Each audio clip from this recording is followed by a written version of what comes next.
So Pooja, why is there such a lack of purpose missing in the fitness industry?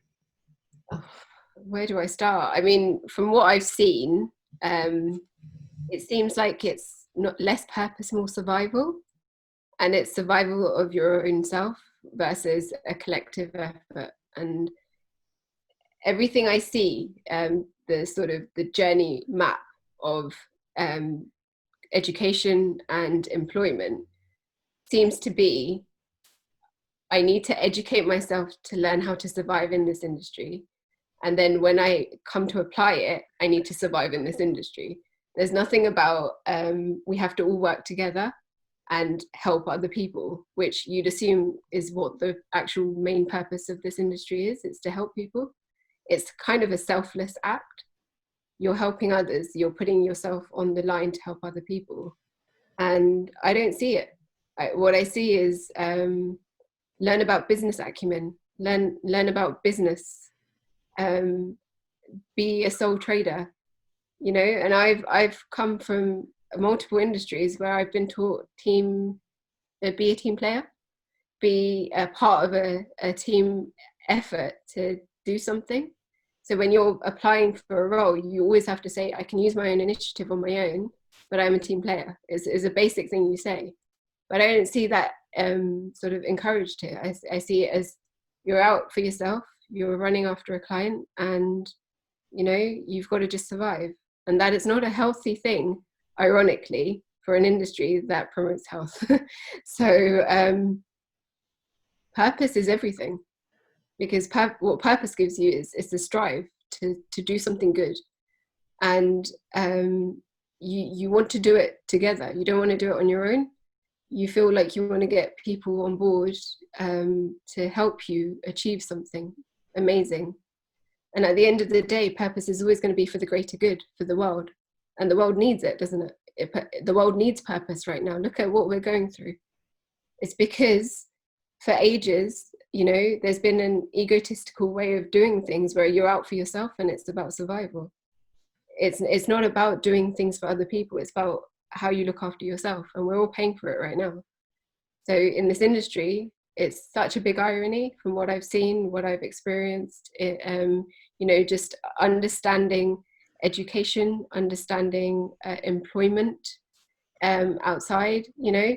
I always value what I have here with R&D, because you think, well, this is something different to what is out there. It's dog eat dog out there, and that's not a healthy thing, and that's awful. How many industries have you worked in? Criminal justice. I'm going to have to count it again. Criminal justice, politics, entrepreneurship, the arts, creative industries, higher education in the Commonwealth, and now fitness. And is fitness industry like anything else? uh, how can I say this without any hysteria? It's unique. Yeah, I mean, one of my biggest frustrations with it is that there's so much of a dog eat dog mentality in this industry. I've not seen it anywhere else. Of course, I've only known one industry properly, but the level of dog eat dog selfish mentality is just insane. People get into this to help people. Yeah, all they end up doing is finding ways to screw people over or finding ways to make a quick buck and never really thinking about creating an impact in the world that they're in. And it's all about, how do I make more money? How do I make more profit? How do I make more sales? And then that's all these fitness professionals are bombarded with. If you're a fitness professional, you've probably been bombarded by about 50 adverts a day telling you that you can make X amount of money in X amount of time in X amount of months. This is just, it's insane. And all these scam artists are just making money off poor fitness in professionals. And I'm not saying poor in a money sense. I'm saying poor in a sad sense, in that these people are vulnerable and being exposed to this scarily clever marketing geared towards these professionals' weaknesses and vulnerabilities, and it's playing on it, and it's disgusting to see it, to be honest. And Yeah. it's created a collective industry mindset that's just become in it for themselves and with no collective purpose Yeah. that we all got into at one point to help people. Yeah, and you remember when you went into it, you're an impressionable young guy that hasn't been conditioned to the world as it is. You've only been conditioned in education, right? Everyone's come from an education, and you go out into the big wide world of work, and your first place of work is always going to condition you to assess how you go forward. I remember my first place of work, where I was it was a tough gig, because it was in criminal justice, and I had to deal with prisoners, and that shaped my viewpoint of a lot of things. But every place you work conditions you in a different way. But if at a young age you're conditioned to think this is how the world is, that's an awful, awful conditioning of the world to make of you, and an industry to make of you. So the first thing you'd ask yourself is, who do I blame? Whose fault is it that it's been like this? Who takes ownership, and who's accountable to the mess that it's in? And you really have to ask yourself that. It's like, do you blame yourself for assuming that this is okay? Or do you blame the industry? Who's at fault? Do you blame the clients that keep paying a large amount of money for not much? Who's to blame here is what you'd say. But then you'd have to kind of take matters into your own hands, wouldn't you? You'd have to say, well, it's a collective responsibility. If we're worried about this, we need to sort out the mess. Yeah, absolutely. And the first way to sort out the mess is to first identify what the mess is, which is what we're going to kind of go into a little bit today. Just on the topic of an impressionable young person in the industry, think about most of the people in our team, and myself included, who've been in the industry for a long time. We've all had experiences of being, screwed or put into bad positions, or whatever it may be that has lost us faith in the industry. And there's people in the team that would have left if it wasn't for different opportunities. And the sad reality is, the fitness industry's turnover rate is horrendous. I can't remember what the figure is, but it's something like 80 to 90% leave within a year. I can't think of any other industry that has such a high turnover rate, because they come in to do one thing and then they realize, hold on a second, so I want to help people, but I've got to spend 8% of my time doing business and administration. That's not what I signed up for. Yeah. And think about it from a young 16-year-old who's thinking about university, or even before that, when you enjoy PE in school and stuff, and you think, well, I want to be a footballer, or I want to go into sports or something where it's physical exercise but has no future. And you go home and you tell your parents, well, I want to take a career path in this, but there is no future to it. And majority of parents want you to have a career for a long time. That's an awful setup, isn't it? So you go again to who's to blame? How do we fix this? You think about it, so I had that exact same conversation, right? I studied sports science, and you kind of get to it, and you get to the end, and with a lot of other degrees, it's more obvious. Like, okay, you got these options, you got that options. You do something in fitness, you qualify as a personal trainer, and it's like, all right, go off. You're off on your own now. But there's no platform, there's no graduation pathway. It's sort of like, figure out what you need to do, and that's where the dog eat dog mentality begins. Because then it's like, okay, I need to survive in this industry. I'll do whatever it takes, and I'll forget about the client, forget about their journey, forget about why I even started this. No, it's just, let me just make ends meet and keep my head above the water. And then what ends up happening is you end up in a perpetual cycle of this same mentality, and you spread it to someone else, and then it catches, and next thing you know, you've got an industry that's broken. Yeah, it's broken. And you think, I graduated in 2007, and then my first employment was in 2008. So I had an 8-month gap between graduating and starting my full-time work. And it was a big moment, because you're thinking, okay, well, I've done it now, I've been successful, and I'm about to apply everything I've learned in my life. And I've always been an employee. I've never had the need to think about being a sole trader or a business owner, because out of desperation, I'd say. I've always been I always think about stationery cupboards in all my office places, because pens and books are covered. That's what stationary cupboards mean, right? They cover your basic things where, you know, if you're a business owner, you have to think about these things and it's a business expense. Whereas I go into a cupboard full of all these stationery because I'm an artist, so I like pens and things. I'm like, don't have to worry about this stuff. And when I started as a self-employed person, I was like, I have to think about a pen. I have to think about a notebook. I have to think about all these things now. And it's not just, you know, that it's dog eat dog, find a client. You have to think about these things as well, where I have had a career where I've not had to worry. So how blessed am I to have been in all these industries that made it easier for me, whereas this industry has nothing for that. And going back to courses, you know, going back to those courses, how dare we teach business acumen in that way? You don't need to, you know, there is a choice not to. Why don't you just teach coaching? Or why don't you just teach the fundamentals of what you're trying to help people with? It's like, yeah, I mean, this is the only industry where if you have a team, you're rare. It's rare to have a team. Like there's not many places like R&T. And I think one of the things I find most fulfilling is when we can bring on anyone in the team, but because it's very personal to me, when I see a coach who just throughout his whole life, all he's wanted to do is coach and impact other people's lives. And when they come into an environment where that's all they need to worry about, there's something special to that. And you see just how good and how passionate they are. But for the majority, all that passion gets completely sucked out because they're worrying about the sharpeners, the rubbers, the pen lids, the pencils, and all they want to do is write with the pen, right? Yeah. If using your analogy there. And it's very rare to have a team. And there's this allure and obsession with being a sole trader or a one-man band. But the reality is, you're a one-man band. You're not a business owner. You haven't got a business. You've just got a job on your own.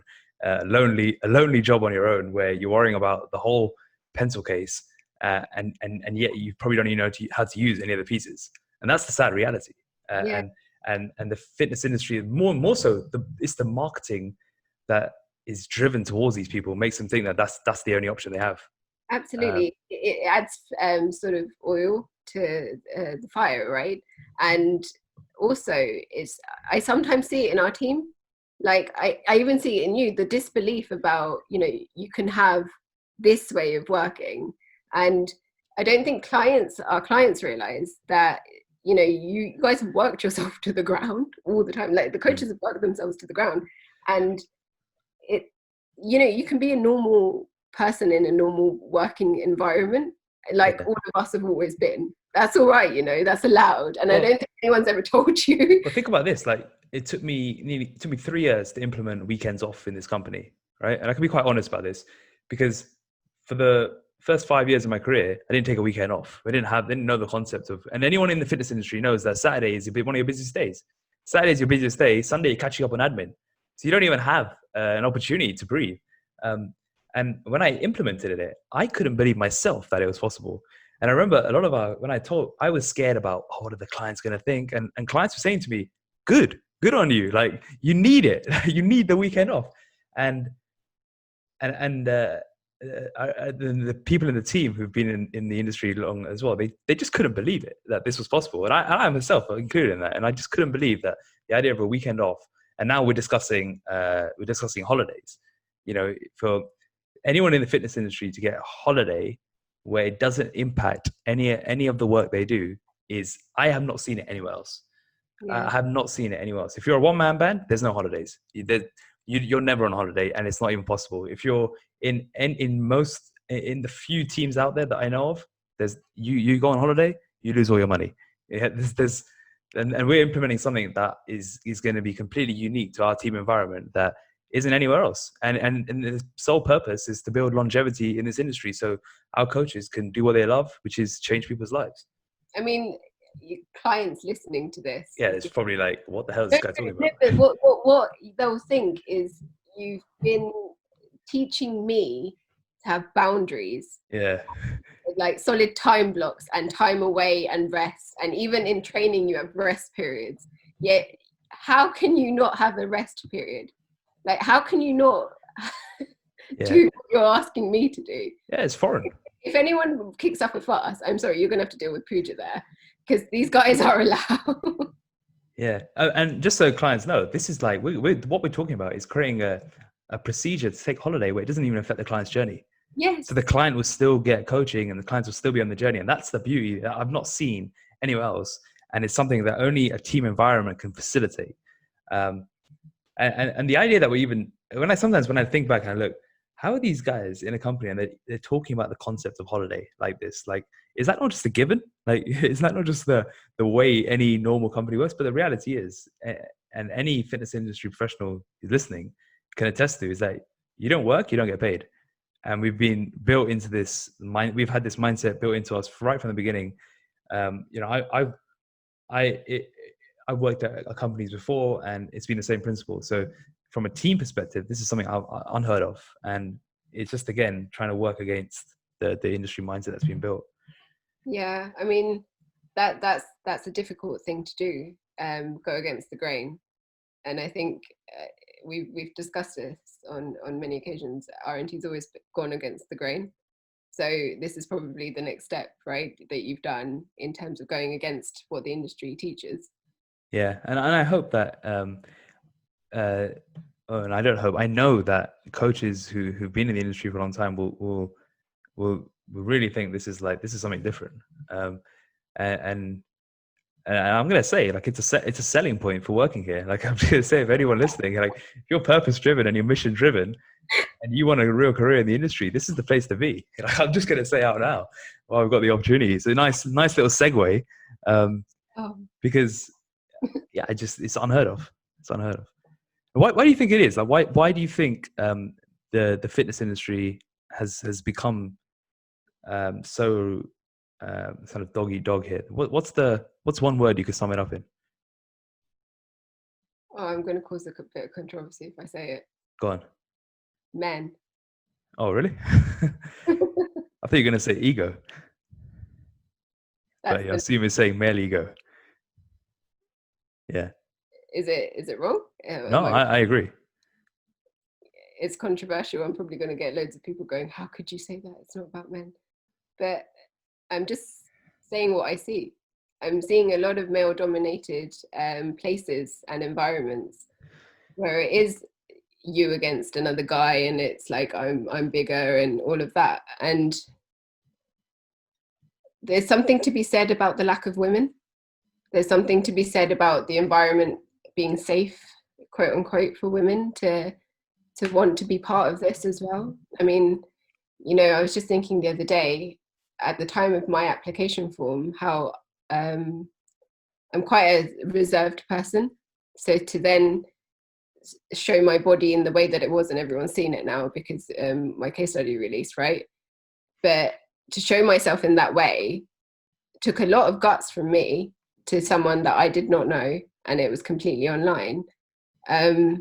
How hard is it for a client to be that vulnerable in that space when they're joining? Because every single client is, regardless if whoever it is, they're unhappy with their body type. That's why they're joining. They want to change it. If they were happy, they wouldn't join. And that safe environment needs to be there across the board. And I was never someone that could get into fitness because it's unwelcoming for someone like me. And there is something to be said about relatability. So if I see a lot of guys, I can't relate, and if decision making is just an undiverse way of doing it, which means it's a set of guys that all think the same way, you're never going to get a diversity of thought. Diversity of thought is the reason why things move forward and progress in the world, because you get those different viewpoints. But if you don't have those different viewpoints, you're not going to move forward. You're either going to stay still or move backwards. And that's what's happened to this industry. The moment you have a diversity of thought in any place of work, I had one place of work for a year, I was the only person of color. That is a hard place to be. And when I started here, as you know, I was the only woman for a while. That's a hard place to be. Now look at how diverse our thought range is. We've gone from an all men team to 1 out of 10 to now 40% is women. Yeah. 40% of our team is women. Yeah, and we've got parents, we've got different religious viewpoints, we've got everything now. And, it will get more diverse as we go along. And watch how the conversations and the viewpoints and the way we work changes. That's all that's needed, is the diversity of thought. And that actually starts with the gender, because a basic thing of gender difference in an industry is so important. There's a report out, I can't remember where, recently, showing that women leaders in the world handled COVID better than men did. And, I mean, I'm obviously biased, but there's something to be said there, and you've got to have that diversity of thought, because if you don't, the industry is not going to change. The ego needs to be broken, and you need to allow an environment where women, different religions, different faiths, different viewpoints, sexualities, and all of that has to be there. And if it doesn't, nothing moves forward. We've got an industry there, and I look around and I don't see many female leaders in there. There's not many female leaders in the industry, and actually, if you look at something that's become quite a stereotype, especially in, I've seen it in previous places I worked at. I've seen it in comms. I've seen around where there's an association that women can't be good coaches, and it sounds crazy to even think that, but it's a reality that there's a common perception by men and by fellow industry professionals that women can't get results. I've heard it out of people's mouths. I've seen it written. And one of the reasons why we've hired now, four female coaches now, right? 4 female coaches. Okay. Because I want to prove this wrong. I want to prove this theory absolutely, and I think it's completely obsolete. I think women have just not been given a platform and an environment to feel confident to show their abilities. They're always in extremely male dominant environments, and they often just kind of closed in on, whereas we're trying to create an environment where they can thrive on. And I've seen amazing things done by these women already, and it's only going to get better. I mean, that's going to change a mindset in itself. Definitely. I mean, we'll probably see more women clients joining, because they can see women clients achieving. So when you can see that someone is achieving and they look like you or are like you, you're going to relate. And how many times have I said, I joined R&T because I saw something in someone else and thought it was achievable for me. Christian Connor is the example, right? He's a guy, but actually I related. And that relatability is so strong, a thing that is missing. And getting into fitness is a hard thing, because it's your most vulnerable self, because you're working on you. And you've got a responsibility in your hands of me as a client to ensure that you are quite selfless. And then if you go back to the argument around, well, everyone's a business oriented person because they have to be to survive, you're going to think about your profit margin, your survival, your bills, your notebooks, before you think about me. I'm coming to you for a body transformation, or I'm coming to R&T for a life transformation through the physical changes that I have in my body, to learn about nutrition, to make myself literate about nutrition and things like education, right? But if you're always focusing on yourself and your survival, when do I get a look in? And I'm paying you for that as well. So it's all wired differently. I've never seen it before. And every time I speak to the team, I've spoken to team members where it's like a horror story. I've never heard it. And I've spoken to you at length as well. I just think, how lucky have I been in my career so far that I've not had this issue before? And it's quite heartbreaking. It's quite heartbreaking to hear that someone would, in the team I'm in, would have wanted to leave this industry if it wasn't for this. I sat there and I was like, oh my God, if this wasn't around, then they would have gone. And what a waste. What an absolute waste. And how many of these people are leaving? See all the time.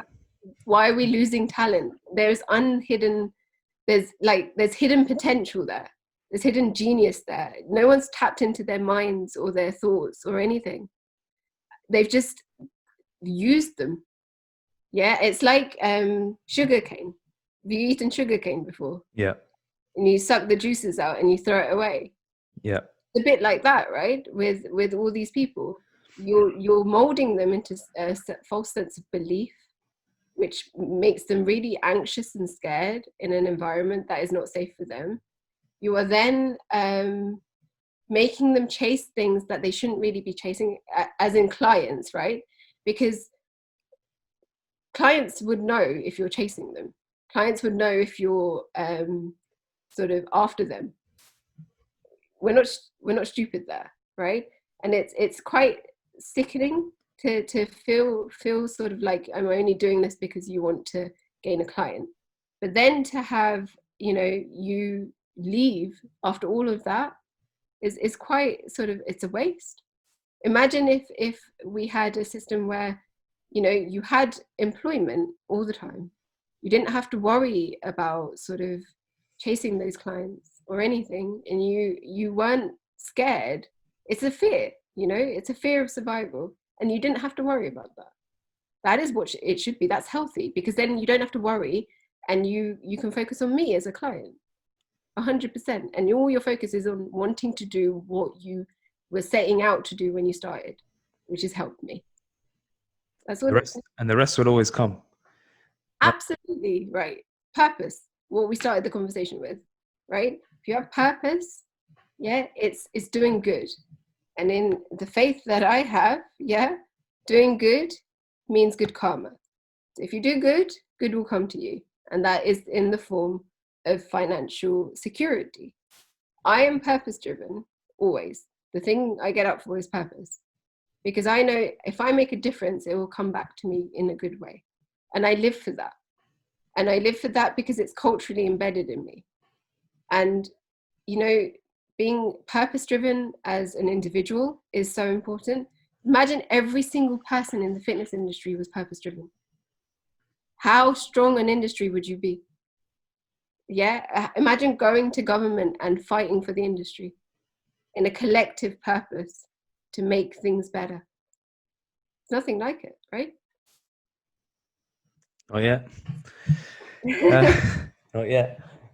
Speaking of purpose, just to touch on that and exploring it for people not only in the industry but even just general listeners, because that's something a lot of people struggle with. They struggle to find that reason to get up. They struggle to understand why they are doing what they're doing. How can people? You're someone who studied this concept a lot. How can people find that unique purpose that they're here for, no matter what it could be, and no matter how simple it could be?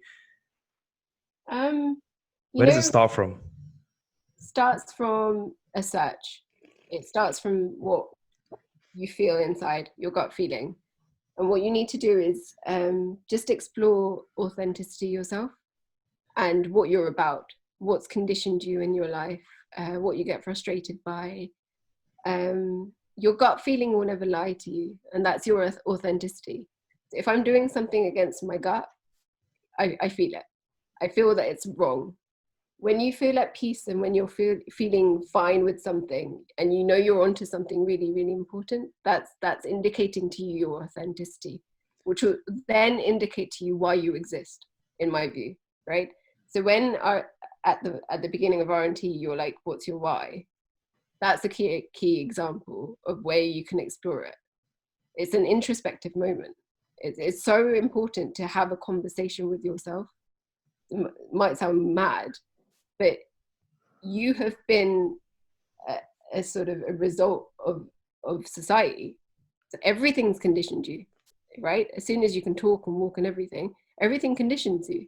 Your parents' viewpoints on, I don't know, religion, or your political views, or your schooling, what you get taught in school, and industries that you go into, everything conditions you. You have to focus into yourself. Faith teaches you that as well.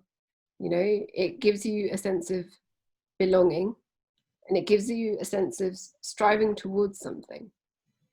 But the weird thing about purpose and the weird thing about striving towards something, you don't see it. So faith, you don't see. You don't really see it. You don't see purpose. You don't see the end of even like the R&T journey, for example. When is the end of an R&T journey? It can never end, right? For as long as you are in existence, it could continue if you allow it to. Yeah, but what the problem is that we seek the material in all of that. We seek end results. We seek the ends of things. Purpose is never ending. Mission-led businesses won't ever achieve it. They'll always strive for it, right? No one's found God ever, I don't think. Have you ever heard a sort of news story that God has been found? It's been it's trending on Twitter. Have you ever seen that? No. But it's lasted for thousands of years. People believe in it. People believe in that strive for better, and that there is good at the end, because each religion, each faith teaches you good. Purpose teaches you good. And you have to explore that. You have to explore that within yourself. What is it that I stand for? What is it that I enjoy? And what is it that I don't stand for? Your authenticity will come out. And when it does, actually, that is always for the greater good. People don't explore that deep enough, in my view. They go into surface level, physical, then they leave. For example, in our case, then they leave, and you think, they haven't even started, love, you know? Yeah, they seek physical in how they pray, or they seek physical in results in business. So for example, we'll show in our mission how we have achieved our mission. So we send out testimonial Tuesday, transformation Tuesdays, right? That's a physical way of showing that we're achieving our mission. We're never going to achieve the mission. It's always strived for, never ending. But we're always seeking that physical sort of validation that we'll do it. But actually, if you dig deep into yourself, if you look deep into your authenticity, you're already a good person. You're already creative. You're already finding who you're about. Yeah? And then you've just got to apply it to the world. The world will automatically get better, in my view. But no one digs that deep. Everyone's too busy being conditioned by society that's supposed to fail you. You know, don't you feel like society clips your wings a bit? How do you create the environment to do it?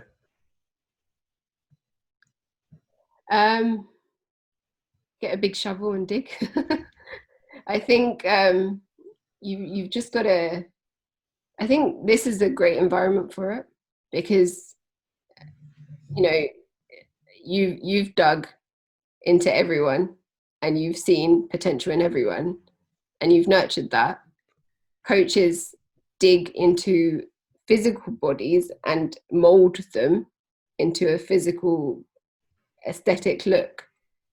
But then real coaching starts, I would say, in this realm after that, where you're digging into, okay, decision making. You know, you're digging into performance. You're digging into new identities, rewiring. And I so wish more clients would stay on for that, you know.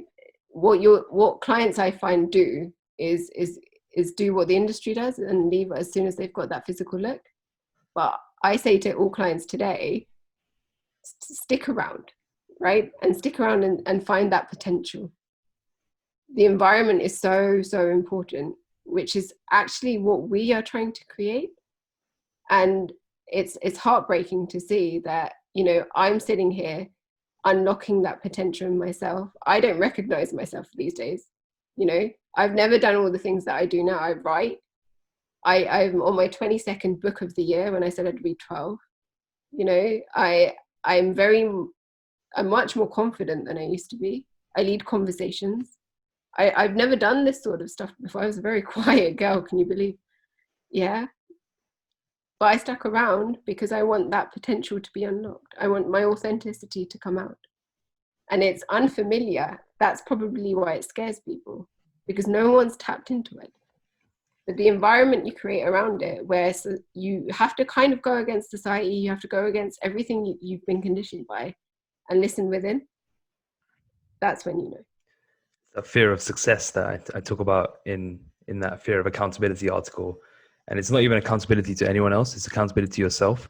And it's that fear of actually succeeding what you wanted to achieve, because you don't know how to deal with it, and you don't know how to step into that new identity, the new skin, and all of that. And it's way harder than people expect. So they get a sneak peek at it, but they'd rather just stay away from it.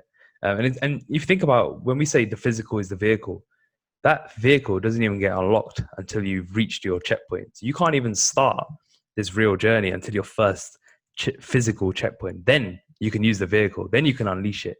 You might have got some temporary changes internally in that period of time leading up to there. But in order to actually make a rewiring, you have to, a transformational, long-term, for life rewiring, you have to invest in a long journey of weekly cycles, of daily cycles of introspection and action. You know, something I've said before is I learn most from my failure. I learn most when I crumble, because your hardest lesson is going to be your biggest lesson. Mm-hmm. Yeah. And if you don't embrace those things, because there's a fear of messing up how it's supposed to be, and you always think this is how it's supposed to be, I actually fail. Figure it out, learn from it, because that's what you need to work on. And there's so many accumulations of things when people reach their checkpoints. It is a scary time. I mean, I've been investing for a while now. Scary as hell. And this is harder than process was, or getting to shoot level was. That was nothing. That was a piece of cake. Oh, cake.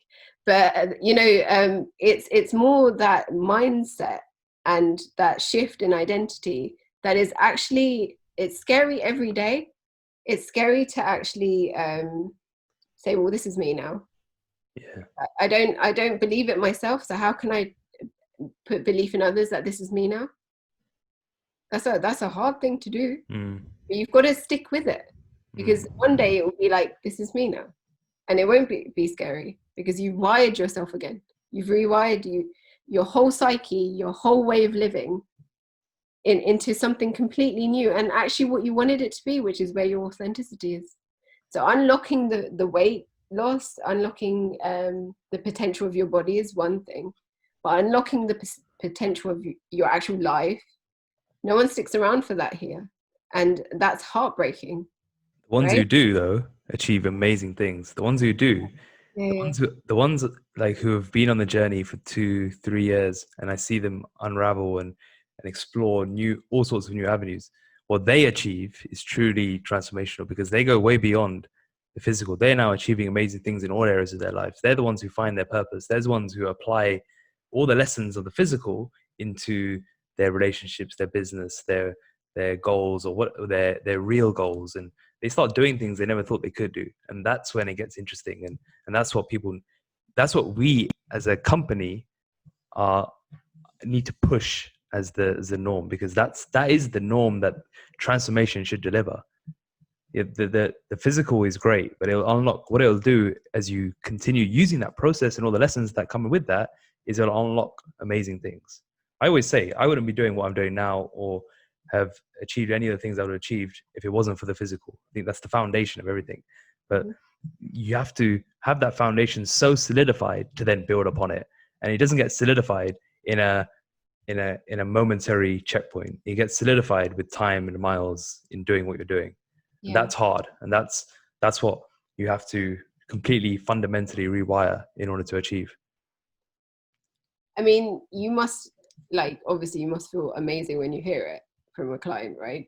And it's just going back to those young 18-year-olds that have just left university and want to go into this industry, that will, if the industry continues like this, we'll never see it. Yeah, because they think that they got to do business acumen and then just get people dieting. That's it. No, you got so much more potential. Yeah. Imagine if all of them were impact driven versus profit driven, because it's materialist. It's chasing materialism. That's the other thing. It's chasing materialism. It's chasing profit. I don't believe in profit. I believe in purpose. My profit is my purpose. It doesn't have a form, but I know it's better than. And it's.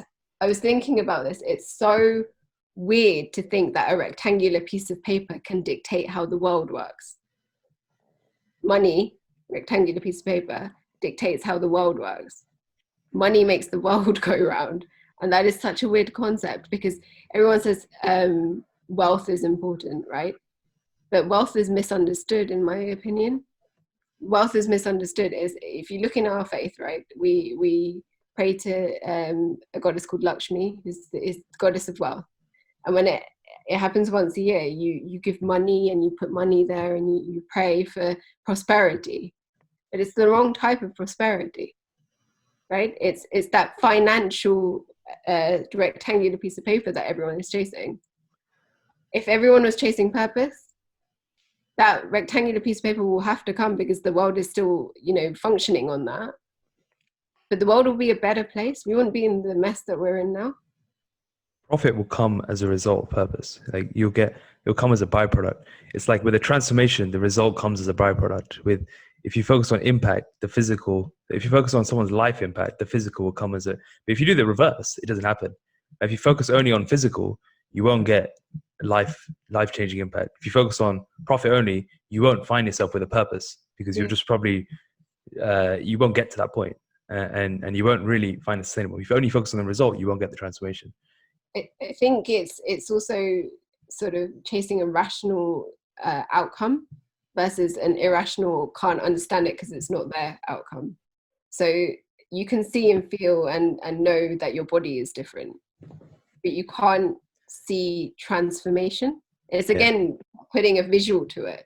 It's putting a success to it. So transformation, for example, for one of your long-term clients, you will see it in how he operates his business. That's giving it a rational outcome. But you won't actually see it as well because he's on transformation. And transformation has no ending. It's infinite. Where you see it is when you see them and you realize that they're thinking differently, they're being different, they're acting differently. There's just something different about someone. That's when you know they're transforming. What they're doing on the other stuff is all the like you said, the rational, tangible outcomes of it all.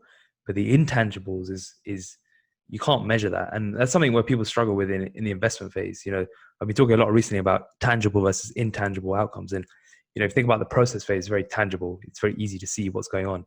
Talk about the investment phase, when you're really making that change of education, of rewiring, identity, all these sorts of things. It's intangible. You can't measure your education. You can't measure how well you can auto-regulate your body and your feet and the way you feel mentally and physically. You can't measure how educated you are on nutrition or lifestyle or sleep, etc. These are all things you just learn through trial and error and time and miles. And that fear of success you were talking about the other day, you were asking, my writing has turned quite dark, and you asked me if I was okay, and I said I'm fine, I'm transforming. And the reason I said that is because there's a bit of self-awareness there. So the fear of success, the answer to dealing with that is self-awareness, that you're changing. And I am very aware that I'm moving into a new realm. You can feel it, because I know my writing is dark, but it's not going to have a bad impact on me. I'm very self-aware of that. It's coming out. That's all. If you're writing dark and you didn't know what was going on, then it's a worry. That's a risk. That's a huge risk. And then yes, you should be worried. Yeah. I was completely fine. And in the platform I was writing in, everyone's like, "Are you okay? I've been thinking about you all day." I'm like, absolutely fine.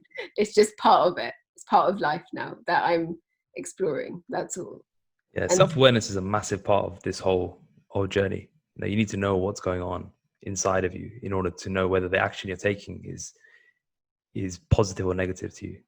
How do you assess sort of a client if they're self-aware? Again, it's intangible, but it's little things like they will almost coach themselves in a check-in.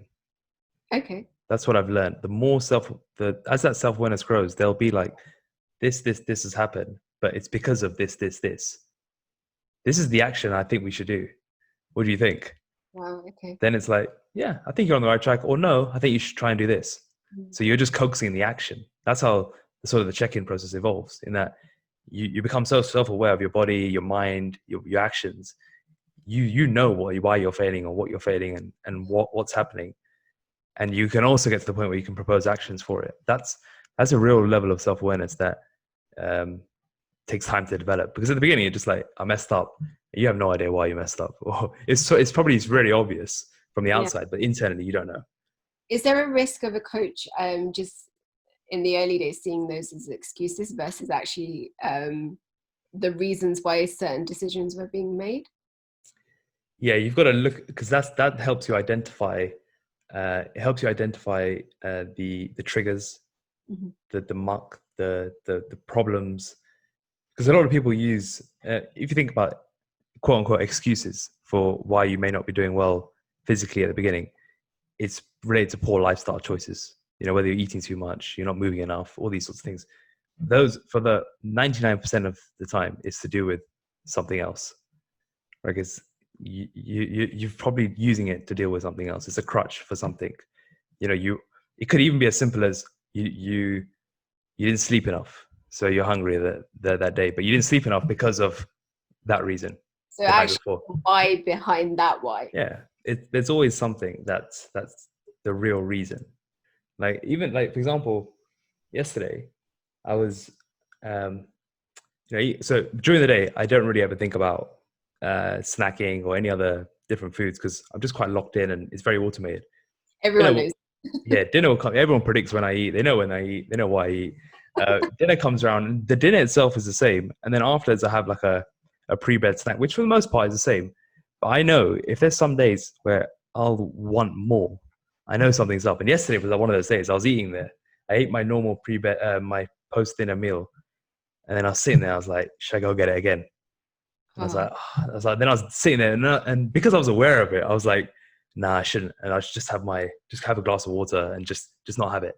But then there'll be some days where I'll go and have it, and I won't, and I'll realize it afterwards, and I'll be like, oh, that happened. And there's like, why did that happen? Oh, because of this issue, or I was probably too stressed that day, or I didn't take a break, or I didn't drink enough water, or I need to deal with this problem. That sort of thing. Then if you keep repeating that cycle, which is, I think it was very interesting on an episode a few months ago with Tom Hollis, and he's been on the journey for a long time. He said that the check-in process for him, he's very well educated, but the check-in process for him is an opportunity to reflect on the week, reflect on the learnings, and suggest potential actions. And it's that weekly cycle of introspection and action. And he has the education, but it's that continuous strive for self-mastery and continuous strive to be better that allows him to continue on that cycle and continue on the journey. And that's where the power really is, because he's someone who's been coaching for years, but there's still that value of getting better and that self-mastery coming through. Just thinking with client hat on, then what would the benefit of you be there? There's a couple of reasons. One is accountability, Yeah. because very few people transform without accountability. I think that the accountability is the underpinning of it all, because it forces you into a weekly introspection and action cycle. If you don't have that, you can easily delay it, because it's not easy to check in. It's not easy to report on your failures. It's not easy to report on where you went wrong in the week.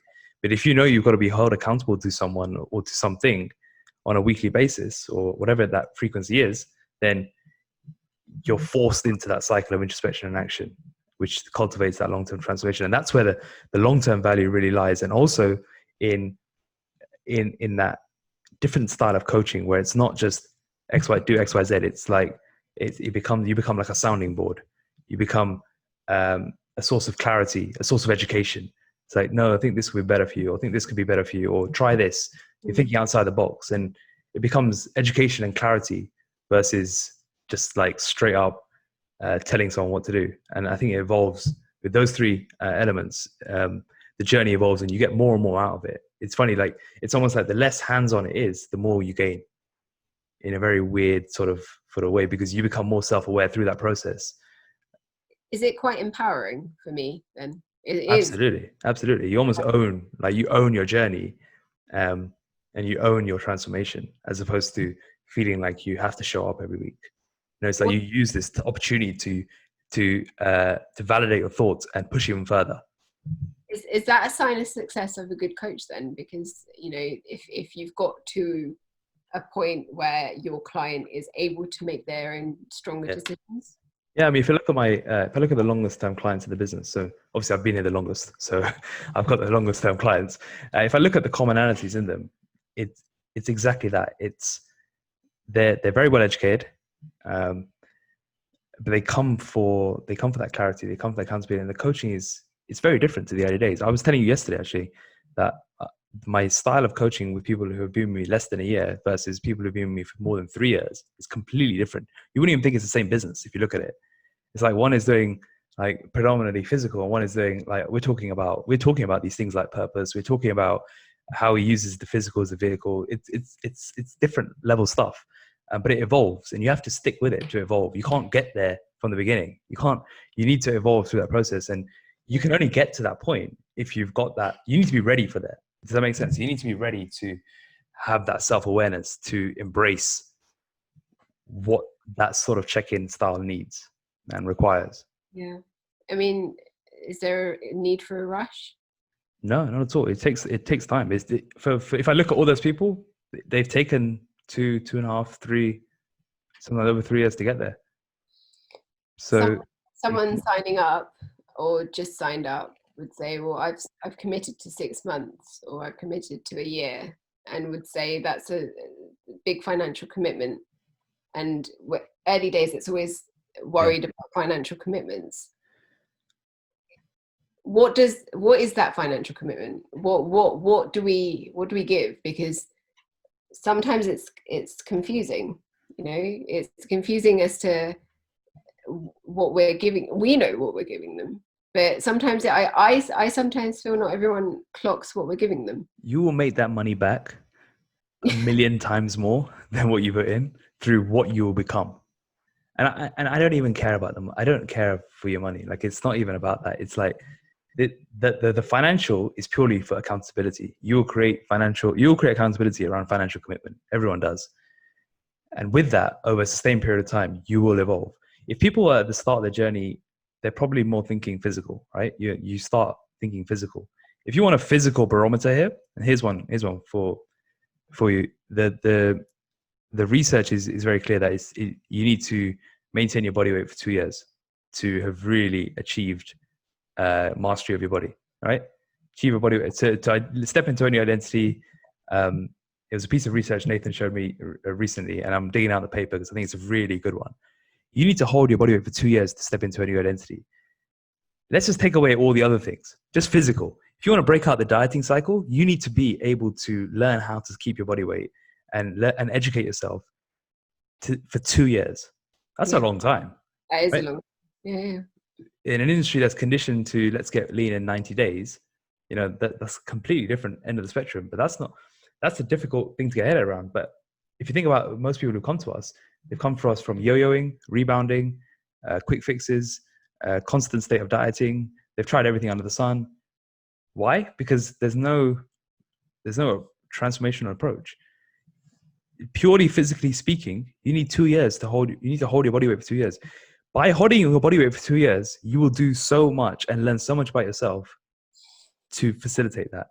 If you want to think just physically, right, just think about, okay, get in shape and then stay there for 2 years. What you have to do to go from getting into shape and staying there for another 2 years, 3 years, 4 years, whatever, you will completely change your life. You'll become a different person in that process. You can't stay the same. You lose 20 kilos, you can't stay the same person as you were 20 kilos ago. You have to become a new person to stay there for 2 years. Yes, it'll be hard for 6, 12, 18 months. By the 24, 25, whatever that month mark is, you will be different. And it will go from being conscious about it all to subconscious. It'll go from being manual to automatic. You'll just act differently. You'll think differently. And you'll be that person who's lean year round. And people will look at you and think, oh, you're always on a diet. No, I've just changed. I'm a different person. And that's the difference. And the people who are in this journey for the long run, it's because they've just become a new person. And that's the hard thing to get to grasp at the beginning. When you hear from me that another client's gone because they've achieved their physical look, how do you feel? I think good for you, but you've missed out on you missed out on all the potential that could have come your way. You've sold yourself short. And this is me speaking purely from a impact driven perspective. You've missed out on such a life-changing impact that you just left on the table. You've got a physical result. Great. Okay. You've left now. What are you going to do next? You slowly, I see all the time, and you just slowly end up going back to where you were before. And it takes that rewiring. If you completely rewire yourself, you become a new person, and a couple of years down the line, you're like, okay, you want to step out a little bit. Then I wouldn't be upset at, but it does. Yeah. It's, I'm just now numb to it. If that makes sense. But we've got to keep pushing as we can, keep talking about it and showing more evidence of it as well. Just got to keep showing the evidence that what we do is way beyond the physical. And yes, the physical is the starting block, but there is no finish line, and the finish line will just become a blur. I don't even know if that makes sense. Is it the client's fault, do you think? No, this is the thing. I don't blame the client, because they've just been conditioned by the industry. You come in as a client. The first thing you think of when you come in here, you think aggressive diets. You think, let me just lose weight quickly. Let me get a quick result. Or do you blame them? Do you blame them? They've been screwed over so many times. Do you blame them that all they think about is the diet plan? No, we've just got to change that mindset, though. That's why I wrote an article about the transformation jigsaw, or the transformation puzzle. Out of the 25 plus pieces I put there, only 2 are training and diet, because that's all. They're just small pieces of the puzzle, and there's so many more elements to really to build a transformation. If you just want a pure physical result for the short run, yeah, sure, diet and train as hard as you like. But if you want true transformation, you need a lot more. Do you think the mentality of the client of today is a symptom of the industry, or it's not a blame game, but like, what's the root cause? What is that one thing that has caused all of this, do you think? I would say it's a lack of education, and a lack of accountability, but not on a client level, on an industry level.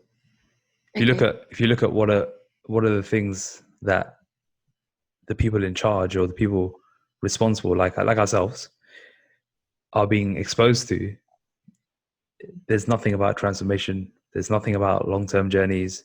There's nothing about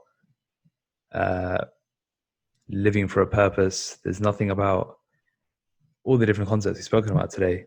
So what do you expect the client to receive? How can we expect the client to expect a transformation package when all they know about is a 2-part physical result change? Yeah. It's not their fault. No. But all we can do is we can sit there and moan all the time, but what we can do is continue to show what we're doing, continue to create impact, and continue to transform and spread the message of the transformation journey that we have to the world. Yeah. What's the first step? What do we do? How do we take it into our own hands, or have we already started? I think the first step is to start from within. The first step is for us to is having conversations like this. It's creating awareness around the subject. But as we know, introspection without action is nothing. So we've also got to take action on it. So once we've worked on the internal, then we can go out and sort the external out. But how important is an objective view there then? I mean, I've come in from a few other industries, and we've got people in the team now that are unfamiliar with the setup. So you've got objective views within the team, as I said, I've never seen this before in my life. I've set something different. And it's forgivable, and it's understandable once you dig into it.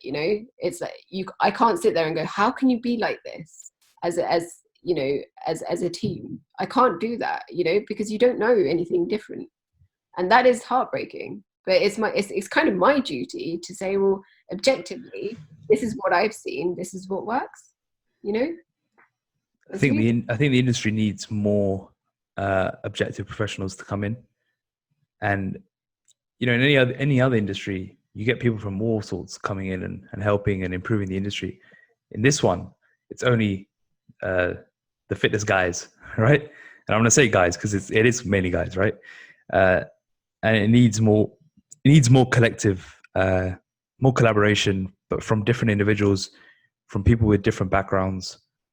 Like you said at the beginning, diversity of thought is needed to drive a change from within in this industry. Yeah, definitely. Think that's it. You just it's kind of opening up to that though. The industry has to be coachable to accept that.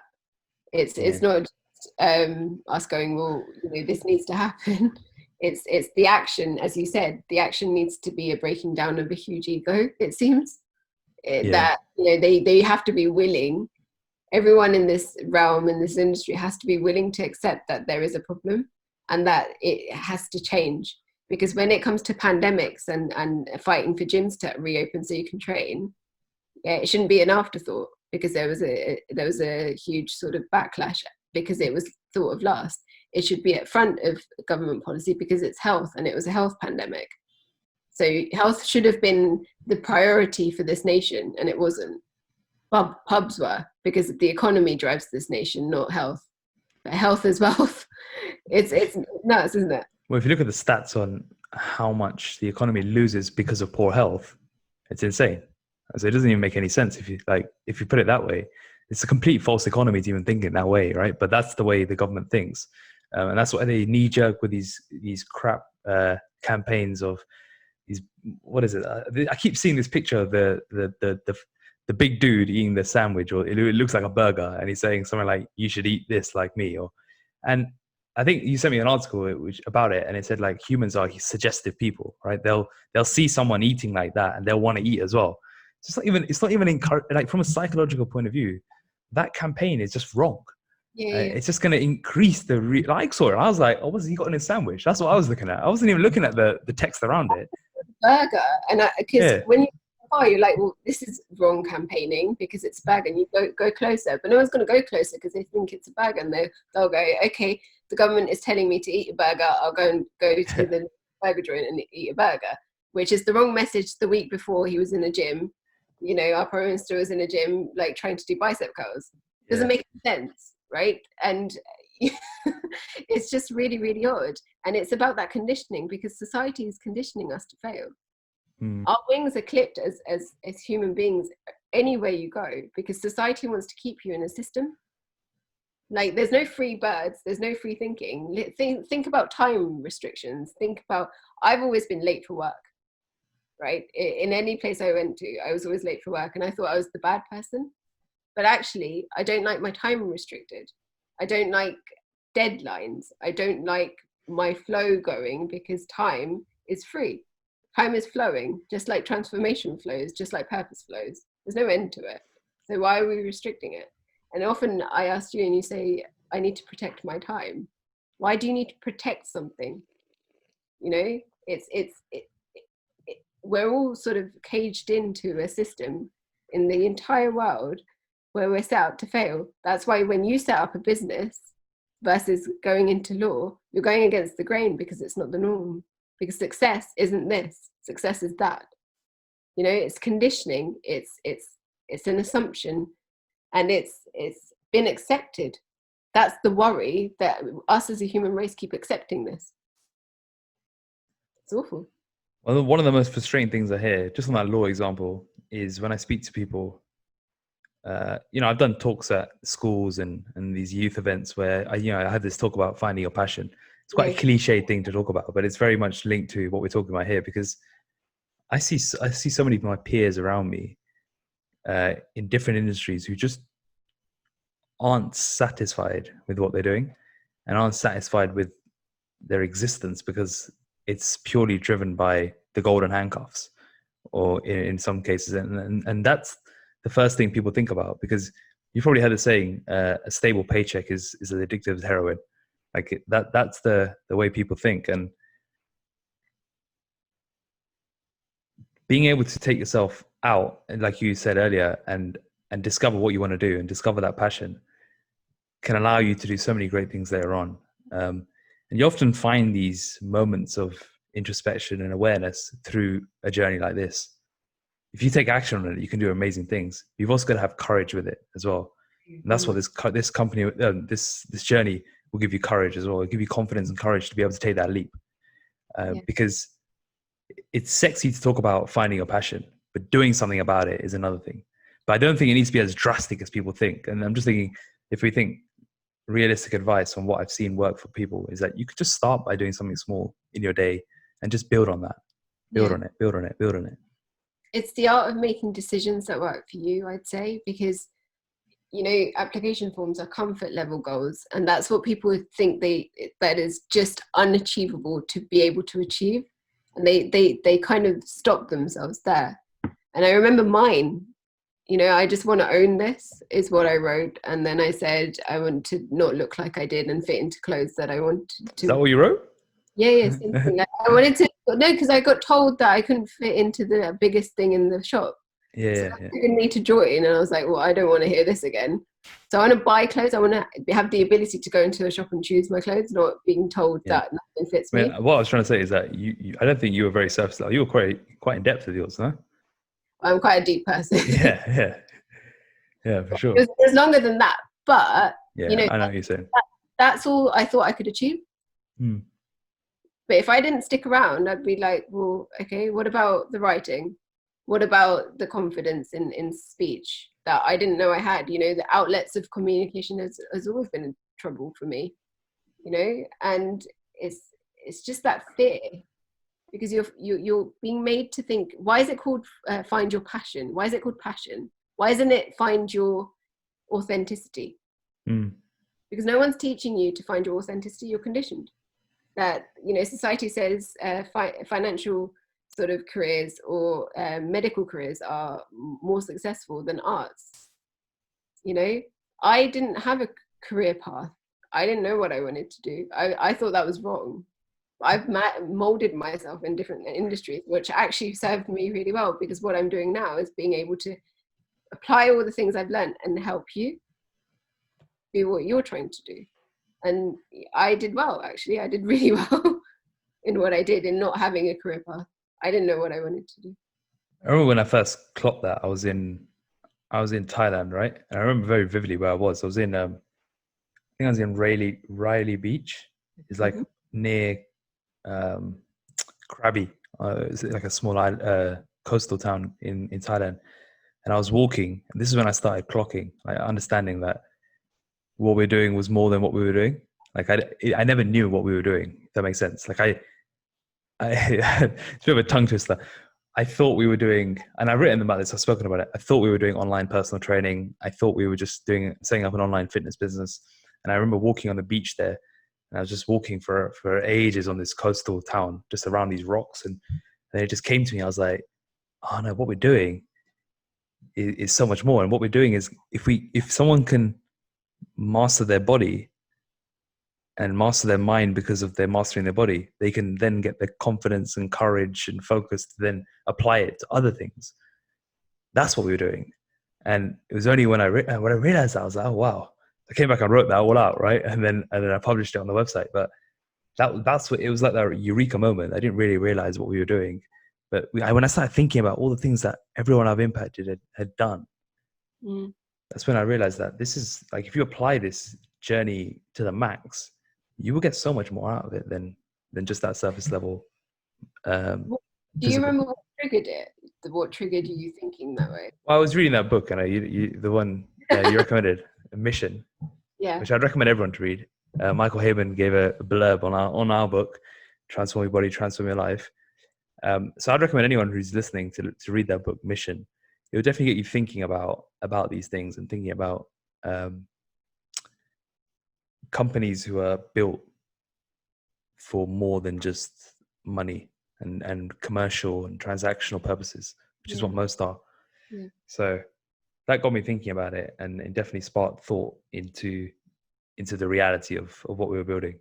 And having that in mind now, it just makes things a lot easier.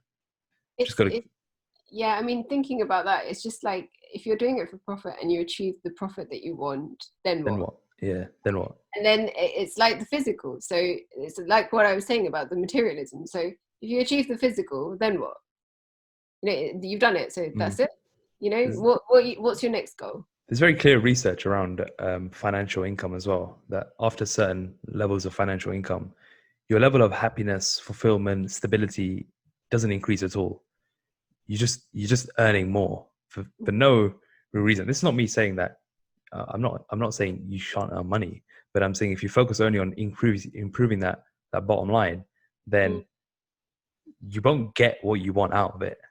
If that makes sense, you'll still be searching. And I know people who've built tremendously successful commercial businesses, very smart, commercially driven people, but they're still searching for Yeah. what, and that's the difference. Because there's no point earning and building these amazing things if you're not then like what. And, I always talk to you about Steve Jobs. For me, he's like Yeah. the icon that I look to in business and think that guy's built something that's just phenomenal, because he wanted to transform an entire industry, and he ended up doing like three at once, right? He transformed three at once. But just yesterday, they got valued at $2 trillion, which is just insane. And the fact is, he was only alive to see 15% of that, the first 15%. And but that just shows just how powerful his legacy and his impact was, because he built a company that went to, I think, 380 billion or something like that. And he died, I don't know how many years, over 10 years ago now, near 10 years ago. Yeah. And it's gone an extra 85%. It's 2 trillion. And that's just that's the scorecard, right?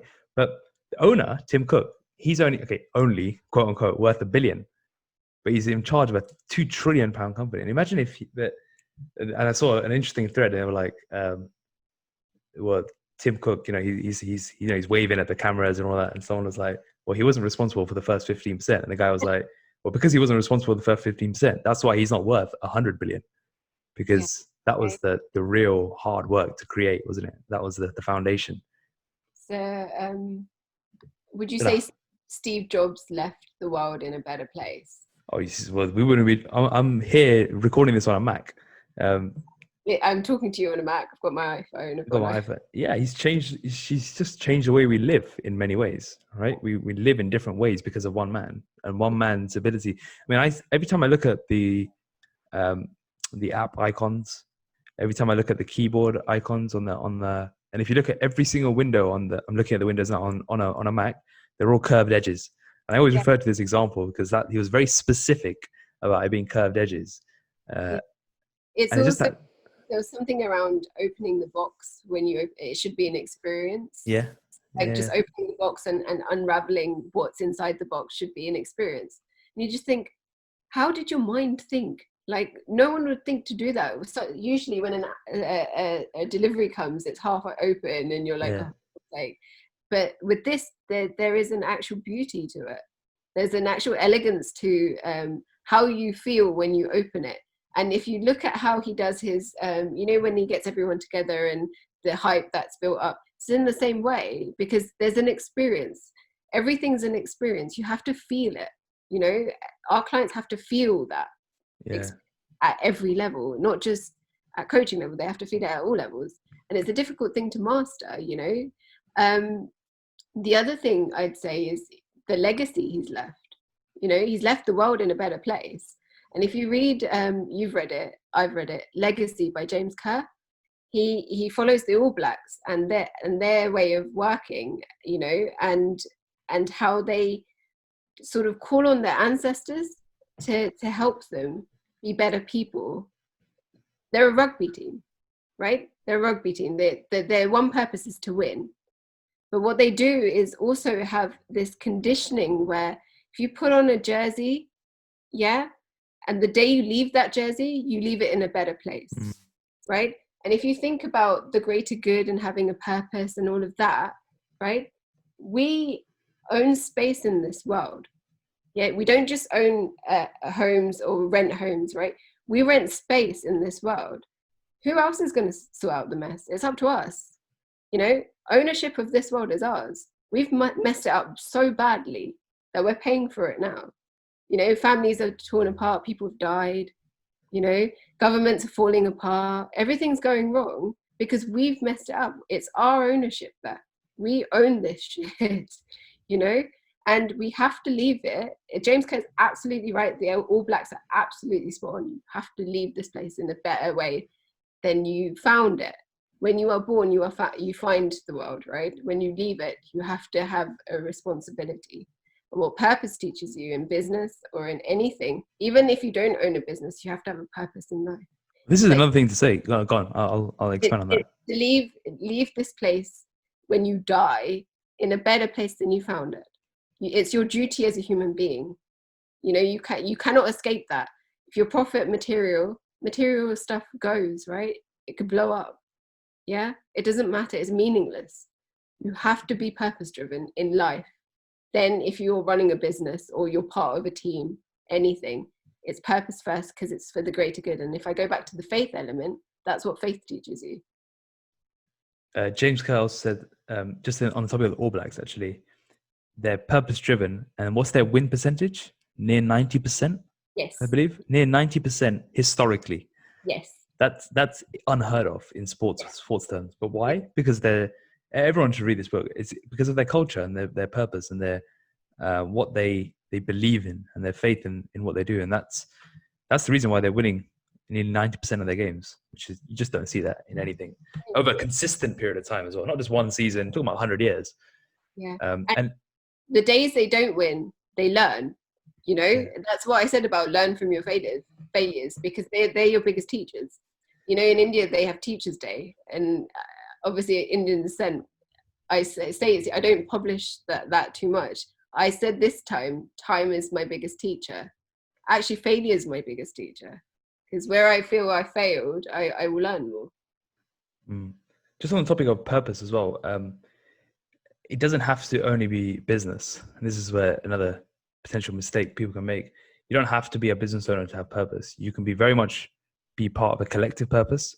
You can be part of a team purpose. Like the All Blacks is a collective purpose. I think collective ones are even more powerful. Collective ones are where you do things that are transformational. A singular purpose has limited abilities. A collective one is powerful because it gives everyone a shared consciousness almost onto something bigger. Then if you think about purpose in a different perspective, it doesn't have to only relate to the work you do.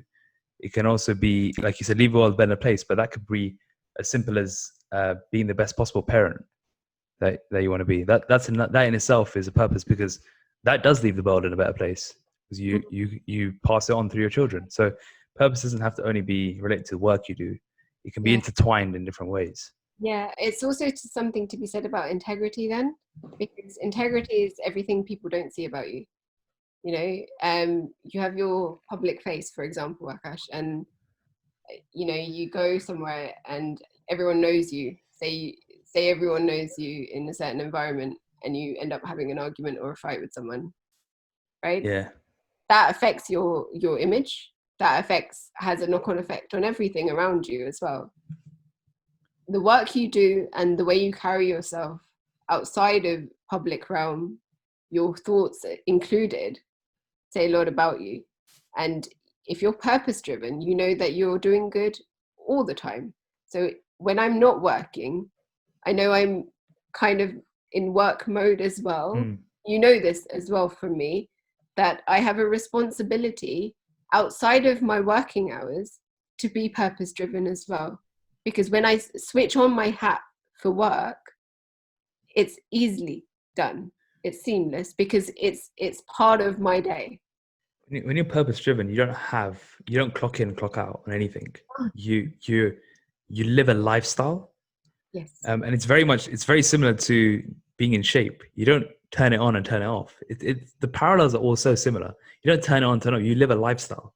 And being purpose driven is a lifestyle, because it reflects, you're always thinking about how do we strive towards that there. How do we get that better? How do we create this organism to be better in getting towards there? And it just becomes your way of living and your way of thinking and your way of being. And by default, if you get a group of people doing that, you will work, you will change something, and you will create a transformation. Imagine the possibilities if every single person went through that and weren't scared of consolidating, or weren't scared of a 2-year cycle of investment. And imagine just they stuck around and just thought, you know what, I can do this. I'm scared, but it's doable. And you know, I've got support.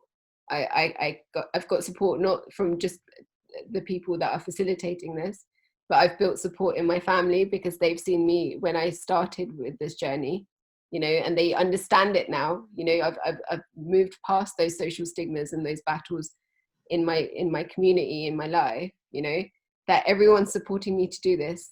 And then someone else goes, well, I want to do it too.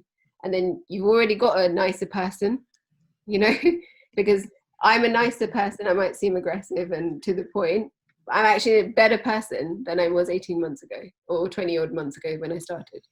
I'm a better person for the world because I know that, you know, I'm delving deeper into creativity and my authenticity and the person I was supposed to always be. That's the scary, freaky thing. I was always supposed to be this type of Puja. It was just never explored. It was never gone to. Just didn't dig deeper. And that's shocking. That was a shocking revelation to me, that society has built every single person up to fail. What a load of crap is that? On that note, I think we've exhausted this topic, but it's a topic that we'll continue to reflect on because we've kind of talked about a lot of different areas and a lot of different frustrations, a lot of different issues, and now it's about putting the action towards putting it out there, and it starts with conversations like this. So thanks you for coming on today and sharing that. Thank you for having me.